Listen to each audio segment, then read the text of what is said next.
He is also a professor in the section of endocrinology of the UP Philippine General Hospital, as well as a professor in the Ateneo School of Medicine and Public Health.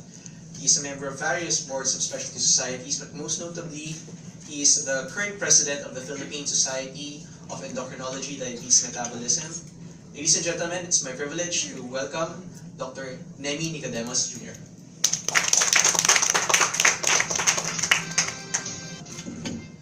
Good evening, Chris. Good evening, everyone.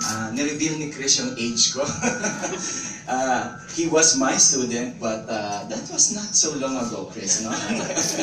Sige. So, magandang gabi po sa ating lahat. And I'm actually a bit nervous tonight because this is the first time I'm going to actually give a talk in front of bloggers. I always give lectures to my students in medical school. I give lectures to my colleagues, to my professional colleagues as endocrinologists. I give lay lectures to patients, but I haven't really given a talk about thyroid disorders to a group of people who don't have the disease, who are just interested in knowing about what it is. So let me try to simplify the concepts that I'm going to discuss tonight into something that can be easily understood and hopefully something that will make everyone interested. So the topic, as I have heard, is about unmasking the thyroid. To begin with, where is your thyroid? So, if you just actually look at each other's neck for a bit and for a while, you will actually notice that in this part of the neck, in this central part of the neck, there is this particular structure that is often referred to by people as the Adam's apple. Lahat naman ng tao meron yan. Ang tawag namin po dyan sa medicine is the thyroid cartilage. Nagkataon lang na sa mga lalaki, mas matulis, kaya mas prominent, mas nakakapa. But everyone, even women, have the thyroid cartilage. So kung makakapa nyo ngayon ng inyong thyroid cartilage and you actually slide down your fingers around 2 finger breadths below that, you will now start to feel the upper portion of this particular very butterfly-shaped organ, which we refer to as the thyroid gland. So the thyroid gland is a butterfly-shaped organ with a left lobe and a right lobe. Now you might say, Doc, bakit ang tinuturo mo iba? Because if the person is looking at you, this is the person's left and this is the person's right. So this is the left lobe and the right lobe of the thyroid, and you can see that in the middle portion, you have there what we call as the isthmus. Okay, the isthmus is the middle part of the thyroid gland. In reality, it looks like this. So it is a pinkish structure that has a middle part, which is the isthmus. What does the thyroid gland do?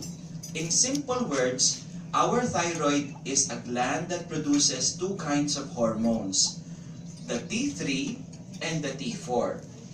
T3 is a short name for triiodothyronine. T4 is a short name for thyroxine. Very important for us to remember is that our thyroid gland cannot produce T4 and T3 without a very important micronutrient. And what is that micronutrient? Iodine. Correct. So, without iodine, our thyroid gland cannot produce the thyroid hormones T4 and T3. So, it is important that we have normal amounts of iodine in our diet, and this iodine can be absorbed in our gut and then circulate in the blood and then go to your thyroid gland to produce T4 and T3. A very oftenly asked question among us doctors is, Doc, ano po bang ginagawa ng thyroid gland? Ano po ba yung T4, T3? Bakit po ba yan mahalaga? Just to summarize in general what the T4 and T3 do, they are the ones that initiate differentiation and growth. So from the time that we are inside our mother's womb, before we even have our body parts, as early as the first few weeks when our brains are developing inside our mother's womb, the T4 and the T3 of the mother are already acting on the growing fetus so that the brain development will be normal. So, it is the one that initiates and sustains growth of the fetus, And after we are born, the T4 and the T3 that are produced by the thyroid gland of the growing child sustains the growth during childhood.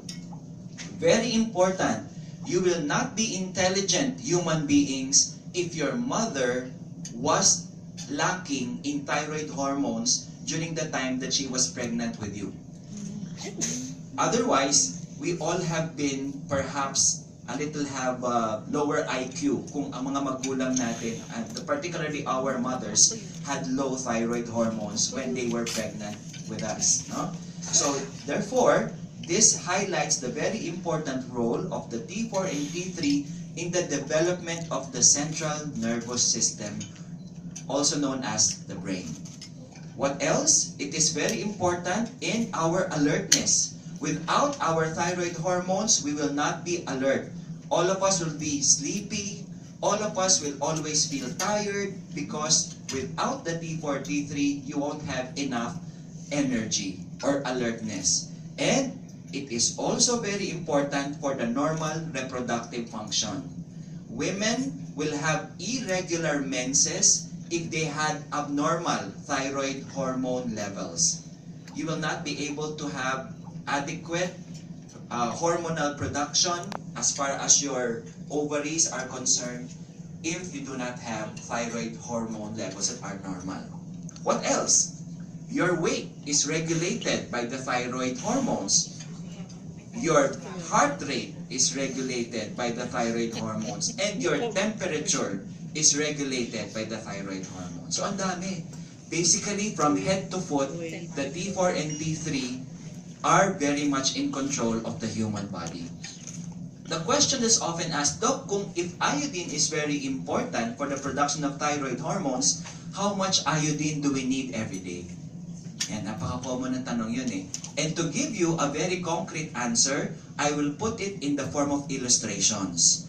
This is how much iodine we need every day. For you to have adequate iodine, you have to eat 2 medium pieces of crab a day, or 1/2 cup shelled kohol, or 1/2 cup shelled hipon, or 2 1/4 pieces of pusit. Okay? Any of those, kapag yan ang kinain mo sa isang araw, more or less, you will have already met your daily iodine intake. But fortunate for us, we don't need to eat pusit every day. We don't need to eat kohol every day because we now have iodized salt.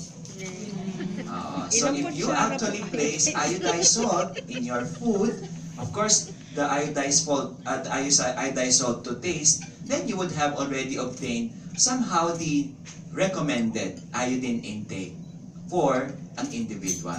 Okay? So having said that you need not eat these seafoods, lalo na kung meron kang seafood allergy, you just need to take or put iodized salt. Now, what is the normal thyroid gland measurement? Ayan. Ito yung common din na tanong, gaano po ba kalaki yung thyroid gland dapat? Of course, we're talking about length and width here. So, the normal length of the thyroid gland that's here in front of your neck is around 4 to 6 centimeters per lobe. So this one is 4 to 6 centimeters, left and right. The thickness is around 1.3 to 1.8 centimeters. So hindi yan masyadong mataba. Kaya dapat hindi mo yan masyadong nakakapa, ang thyroid mo. Kasi manipis lang yan eh. Ganyan lang yung kalaki at ganun lang siya kanipis. No? 1.3 centimeters. And it weighs around 15 to 25 grams. Napakagaan. Dok, kung thyroid gland yan, what is a goiter? Diba? Common yun na naririnig nyo eh. May goiter ka ba? Yun ang tinatanong ng mga tao eh. A goiter is essentially any enlargement of the thyroid gland for any reason. So, ibig sabihin, thyroid gland is a normal structure in your neck, but a goiter is not. Because a goiter means that your thyroid has already enlarged. And it should not be large. If for any reason, your thyroid gland enlarges, that is what we call a goiter. And therefore, that looks like this. So, if your thyroid is this size normally, a goiter is a definitely enlarged thyroid gland. And did you know that a goiter has been the subject of several paintings even in the past, in the Renaissance period? Tingnan nyo itong mga very classic paintings na ito na maaari nakikita natin sa mga museum. Sabihin nyo sa akin kung meron kayo nakikitang goiter. Meron ba? Diba? No? Nung pinaint nila, si Mother Mary dito, parang may goiter siya, no? Look about this painting. Diba? Meron din, no? It appears that even in the Renaissance period, people already recognize that there must be something abnormal, and yet they captured it in the form of paintings. And therefore, it's not something that we just discovered recently. Even long before, goiters have already been recognized and captured in paintings. So kapag ikaw ngayon ay tumingala, meron ka bang makikitang ganito sa leeg mo? Okay? Imagine this woman, actually tumingala siya, kitang-kita mo kagad dito yung outline ng kanyang thyroid gland.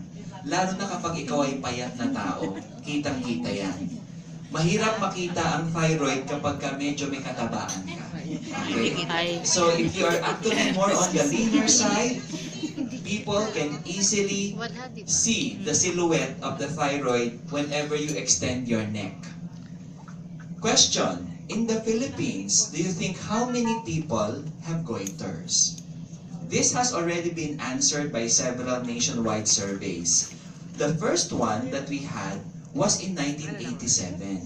And according to that survey, 3.5% of Filipino adults have goiters. But then, this was followed 6 years later by another nationwide survey, and the number of Filipino adults with goiter in 1993 increased to 6.7%. So mas marami na, almost nag-double, no, in just 6 years' time. After that, however, the surveys stopped until in 2008, through the leadership of the president then of the Philippine Society of Endocrinology, Diabetes and Metabolism, Dr. Josephine Carlos Raboca, we made a nationwide survey on the prevalence of thyroid disorders in the Philippines, and I am very happy to be part of this group. We published this paper in the